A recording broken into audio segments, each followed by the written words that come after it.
Good evening and welcome to our Spotlight. And I'd like to ask our clerk to call the roll, please. Councilman Bowman. Present. Councilwoman Brown. Present. Councilman Brown. Here. Vice Mayor Gray. Present. Councilman Hobbs. Present. Councilwoman Sneed. Present. Mayor Tuck. Present. And I'd like to ask our communications strategist, Robin McCormick, to please present tonight's program. Thank you, Mayor. Since no one is within 6 feet of me, I'm going to take the mask off so you all can hear me better. At the beginning of the COVID-19 pandemic, there was an outpouring of love for healthcare workers. They got signs of support and free food. We, our entire national society, loved them. They worked long hours, often a lot of overtime. The national shortage of PPE in the early days meant some people had less protection than they should have had. Frontline workers means a lot of things. Of course, hospitals and nurses. Family practices, the place where many of us go when something is first wrong. But it's not just doctors and nurses. It's the people who clean the machines, who mop the floors, who disinfect the equipment, the people who deliver meals in the hospital, the people who look at the samples of COVID tests, the receptionists, the pharmacies, and the pharmacy technicians. But now, COVID has dragged on for a long year and a half, and unfortunately, it's still not under control. Locally, cases are declining a bit from last month's peak, but last year cases rose during the cold weather when people went indoors, so we aren't quite sure what to predict. We are all tired of it. Business owners, especially retail, restaurants, and entertainment and services, the pandemic has exacerbated political divisions that were already very deep. No one wants to wear a mask. We want concerts and festivals and movies. We want a holiday season with family and friends. We want to stop losing our family and friends. We want to stop being scared. Working parents who had to cope with daycare shutdowns, school closures, and virtual learning last year, and now unexpected outbreaks, are just plain tired. Now, that's how the rest of us feel. Stop and think for a moment about our healthcare workers. They spent a year and a half caring for our friends and neighbors. They've cared for people with a contagious, infectious, sometimes deadly disease. And for the first 8 months before there was a vaccine, they were extremely vulnerable. Many of them contracted COVID-19. A few may have passed it along to family or friends or coworkers. Some of them died. Studies suggest that medical professionals made up 10 to 20% of all coronavirus cases in the early months of the pandemic. They make up only 4% of our population. A year and a half later, there is no outpouring of love for our healthcare workers. It's quite the opposite. They have become targets of anger people feel toward the pandemic.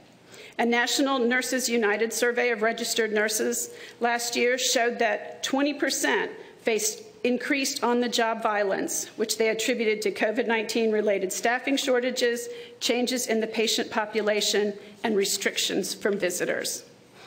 An international study found healthcare workers were 50% more likely than others to have been harassed, bullied, or hurt. A PBS story just last month noted across the country, doctors and nurses on the front lines against the coronavirus are dealing with hostility, threats, and violence from patients angry over safety rules to keep the disease from spreading.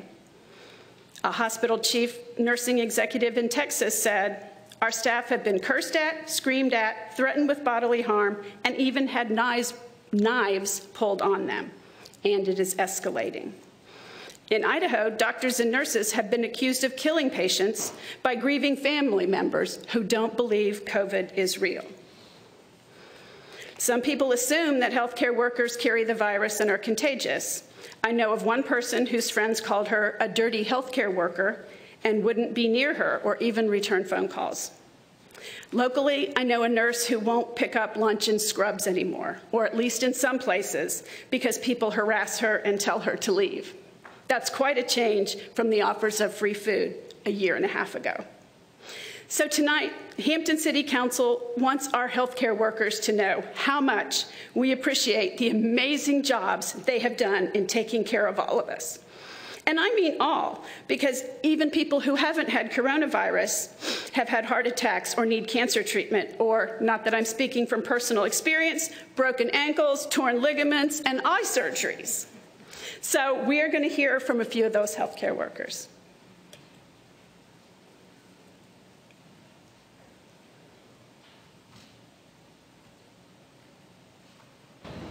So one of the probably most challenging thing I think with COVID is those patients probably feel very alone. Your instinct says go in that room, but you can't go in that room. You've got to stop, you've got a mask, you've got a gown, you have the glove. And for just a while there, it's a very helpless feeling to me. In the past week, I know for me personally, I have had a hard time. We have a lot of patients in our hospital that are coming in to our ERs in their 30s and 40s, and they're very sick. They have to go on ventilators. They have to go on BiPAP and high flow. We have to stay with these patients. And to have to talk to a patient and make that phone call to their family saying, you know, I'm gonna have to go on the ventilator and I just wanna tell you, I love you. It's heartbreaking. Yeah, every time I go in the room and gown up, you know, it kind of hits you like you're putting yourself in harm's way. And I guess one of the hardest parts of seeing, like, if a family, a few come in and they all have COVID, and they're in rooms beside each other, and one fares well and the other doesn't. You know, that's the challenge. That's the part that touches your heart and it emotionally drains you. You know, it's just seeing people sick. You know, it's like a bug that you can't see with the naked eye change the world overnight, it seems, you know. I can't properly find the words to convey the gratitude and appreciation we all have for the frontline workers of both Sentara and Riverside hospital systems, the doctors, the nurses, the technicians, even the custodians who work in our hospitals have been working tirelessly since COVID-19 emerged on the scene, working to make sure that the people who do get impacted directly with that virus are hopefully restored to health. You know, I think often about what it must be like to be in the hospital and having to confront those cases on a daily basis. And we just want to give a big shout out and thank you to all those frontline workers for taking great care of our community. And I think we should follow that with a round of applause.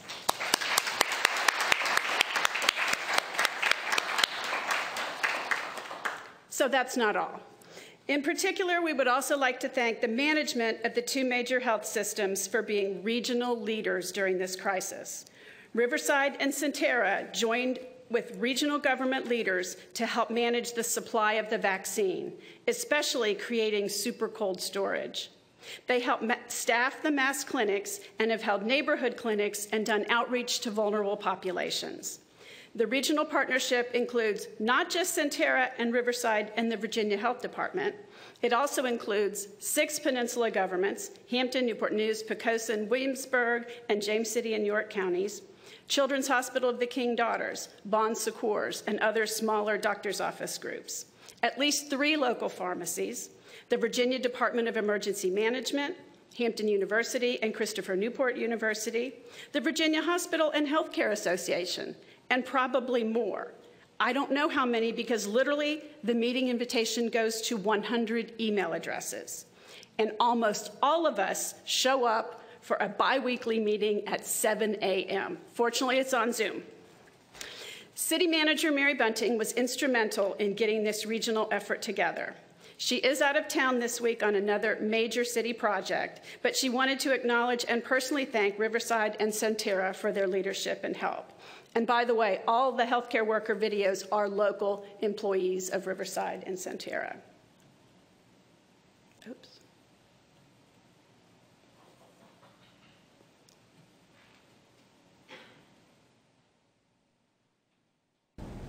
behind the scenes, Riverside and Sentara have done so much for us too. I think the most visible thing that our public has seen or personally participated in is the mass vaccination clinics that we were able to offer at the convention center. And while the city staff really worked to support the logistics of the operation, and we had the volunteer commitment from the school nurses and our fire and EMS personnel to administer shots, we couldn't have done any of that without the pharmacy support and the actual vaccines that came to us via both Sentara and Riverside. Their support was instrumental in being able to manage those mass vaccination clinics.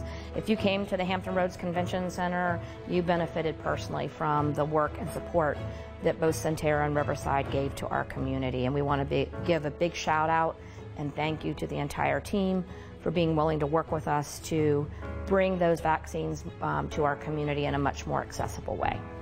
I chose to get the vaccine to protect myself, to protect my community, to protect the people I love, and at that time, at 5 weeks pregnant, to protect my baby.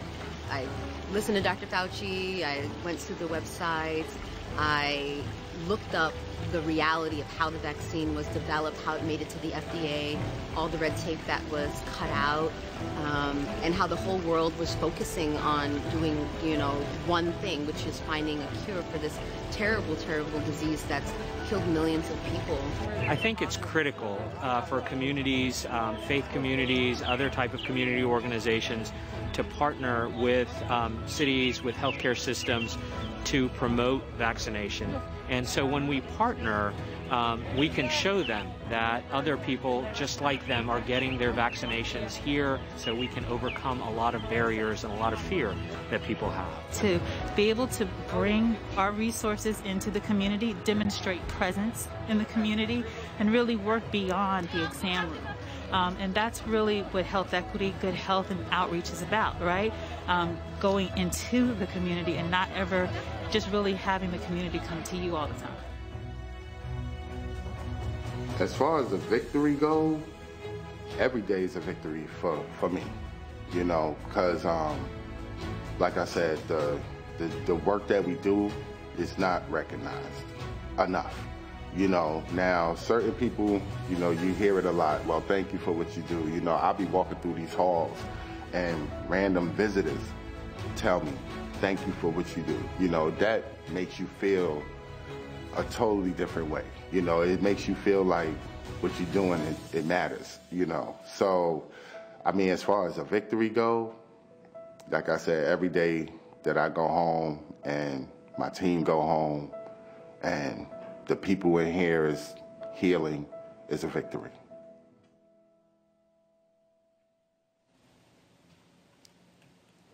So in the spirit of that regional cooperation, I'd like to call both of our awardees up at the same time. Dr. Mark Dacey, President and Chief Operating Officer for Riverside Health Systems, and Kirkpatrick Kapua Conley, Regional President for Sentara's 2 Peninsula Hospitals and President of the Sentara Careplex Hospital.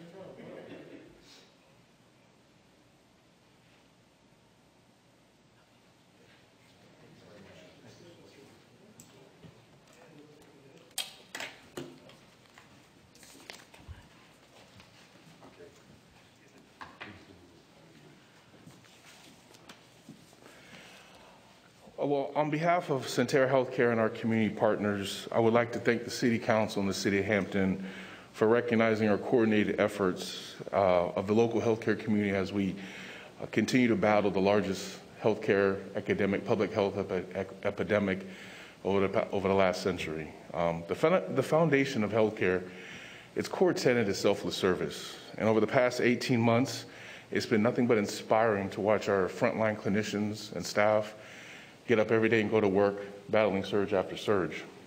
Despite the numerous distractions around the necessary COVID protocols, it's their unwavering commitment to a calling greater than themselves that gives our community the confidence that someone will be at the bedside comforting them and delivering exceptional quality health care. So on speaking on behalf of the Sentara workforce, I want to thank you for recognizing us for our efforts and continued efforts. It means the world to all of us. Thank you.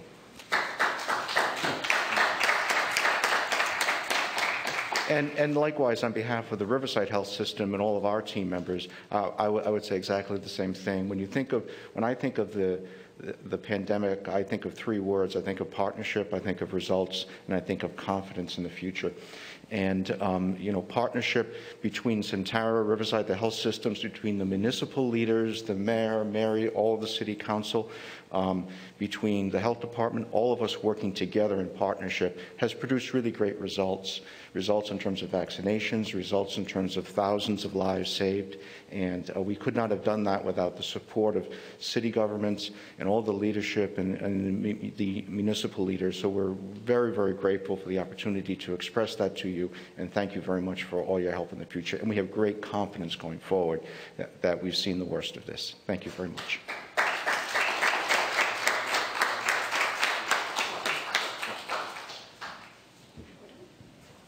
Mayor, I believe that's it. And thank you. And just for those who are listening at home, they may not have been aware that initially when the vaccine rollout began, our Peninsula Hampton Health District was only getting about 600 doses. And the 600 doses had to be divided among 6 localities.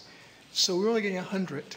And thanks to the partnership and the beneficence of Sentara and Riverside Health Systems, they helped increase those numbers that were coming into Hampton until the state finally started doing distribution based on a per capita basis, and our numbers went up. But initially, we were getting just about 100, I think for maybe the first 2 or 3 weeks, and that really was not enough to carry us. So, and Mr. Cully and I were having a conversation prior to the beginning of Spotlight, and we talked about just the impact that the past 19 months, 20 months or so have had on healthcare workers, to the point that many are just leaving the field. And so we recognize that there's tremendous strain, tremendous sacrifice. And so it's a small thing that we could do to recognize you, because we can't show our appreciation and thank you enough for just what you've done for our communities.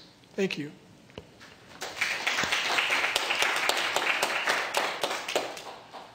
And with that, we are adjourned, and we will begin our evening session at 6:30.